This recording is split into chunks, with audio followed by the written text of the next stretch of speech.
Bismillahirrahmanirrahim. Assalamu alaikum students. Today we are going to do the present indefinite tense. The first thing to see is that why do we call it indefinite? Indefinite means not fixed. And the sentences that we have in present indefinite tense are mostly, they do not mention the exact time, the exact situation.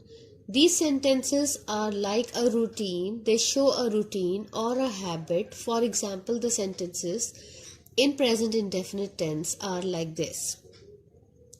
बच्चे शोर मचाते हैं, हम किताब पढ़ते हैं, लड़की खाना बनाती है, मेरा दोस्त मेरी मदद करता है.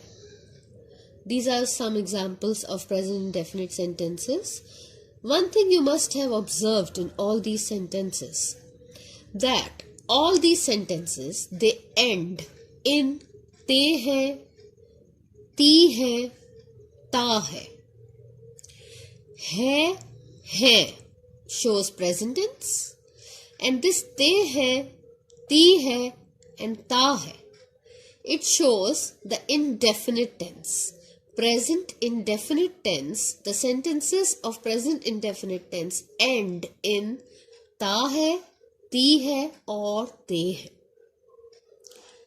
Now, we will see how do we make a sentence of present indefinite tense. First of all, we will see how do we make the affirmative sentence or the positive sentence of present indefinite tense. Look at the sentence structure first.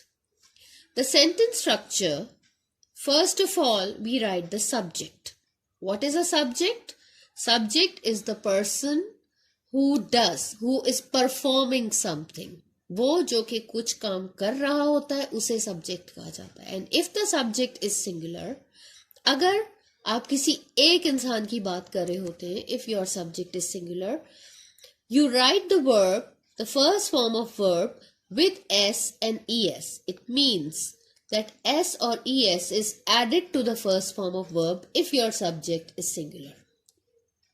After the verb comes the object. And what is object? Object is something on which the work has been done. मतलब वो चीज जिस पर काम किया जा रहा होता है उसे ऑब्जेक्ट कहा जाता है. Now, if your subject is plural, it means that if we are talking about more than one people, more than one person, then the verb, first form of verb is obviously used, but there is no S or ES with it. If your subject is plural, the first form of verb is used, but there is no S or ES. And after that comes the object. Now let's see the sentences, the Urdu sentences that we have here. These sentences, how are we going to translate them in affirmative? बच्चे शोर मचाते हैं. Children make a noise. Now, look at this thing that children, what is the subject? Children. And as it is a plural subject, children means बहुत सारे बच्चे. So, if the subject is plural, we are using the first form of verb, but there is no S or ES with it. Children make a noise.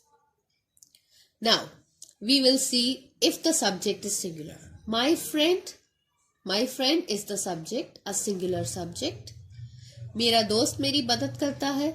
My friend helps me. Now, you must have seen that my friend is a singular subject. With that, we are using the first form of verb, but there is S added to it. It means we never write my friend help me. We always write my friend helps me. Why? Because the subject is singular. Because the subject is singular, that is why we add S with the first form of verb, and then we write the object, that is me. Now, I hope you must have understood affirmative. Now, let's come to the negative. A negative sentence is when you are adding not to the sentence. To make a negative sentence, first of all, just look at the sentence structure. First of all, we write the subject, and if the subject is singular, then we add does not with it to make it negative. If the subject is singular, we add does not with it to make it a negative sentence. After that, we use the first form of verb and the object. Let's see the sentence that we had here. My friend helps me. When we have to convert it in negative sentence, what do we write? Negative sentence. What do we write? Because the subject is singular, my friend, singular subject, we add does not with it. Does not help me. You must have observed one thing, that as you have added does not with it to make it negative, the S with help is not here now. Where has that S gone?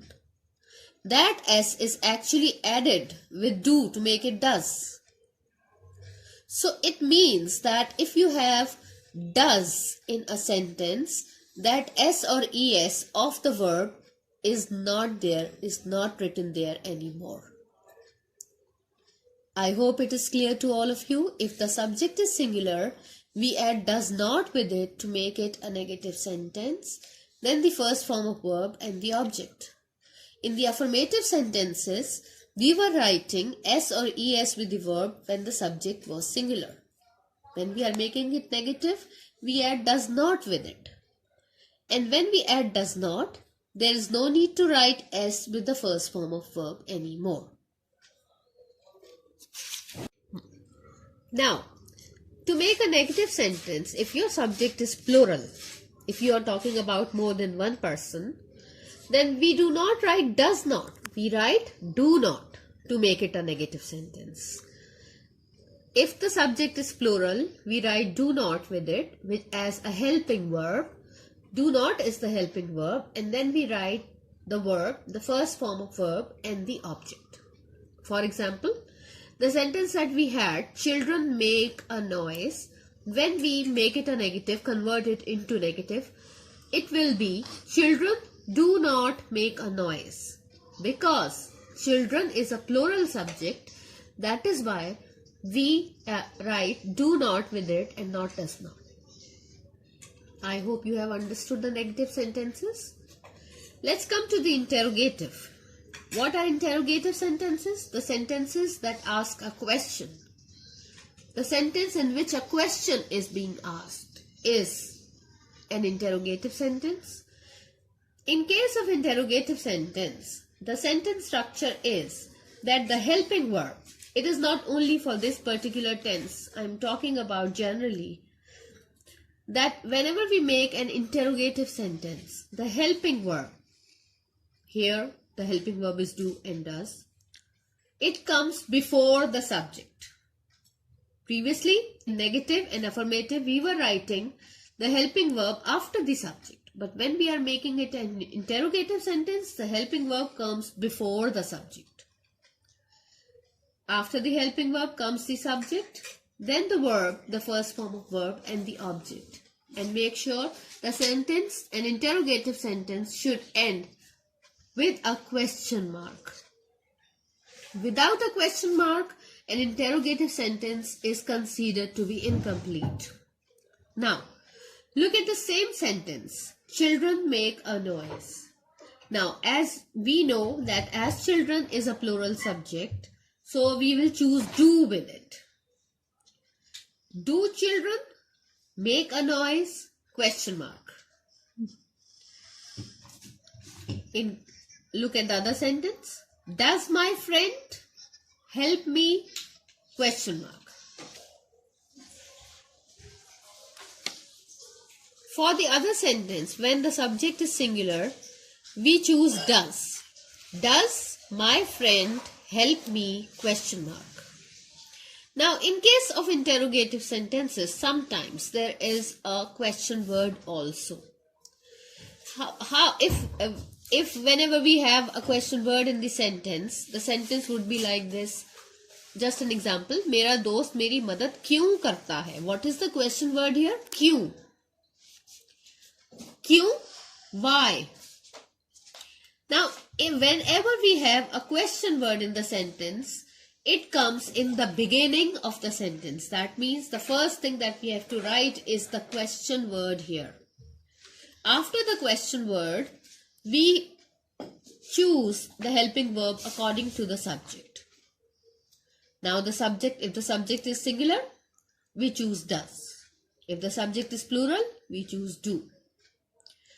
First the question word is written, then the appropriate helping verb, then the subject, then the verb first form, and then the object. And in the end we put a question mark to make it a complete interrogative sentence. Now look at the sentence. मेरा दोस्त मेरी मदद क्यों करता है? Why do? Like, okay. बच्चे शोर क्यों मचाते हैं? Why do children make a noise? मेरा दोस्त मेरी मदद क्यों करता है? Why does my friend help me? Thank you.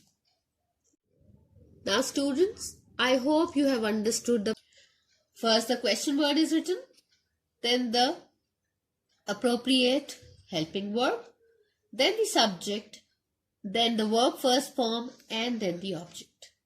And in the end we put a question mark to make it a complete interrogative sentence. Now look at the sentence. मेरा दोस्त मेरी मदद क्यों करता है? Why do? Like, okay. बच्चे शोर क्यों मचाते हैं? Why do children make a noise? मेरा दोस्त मेरी मदद क्यों करता है?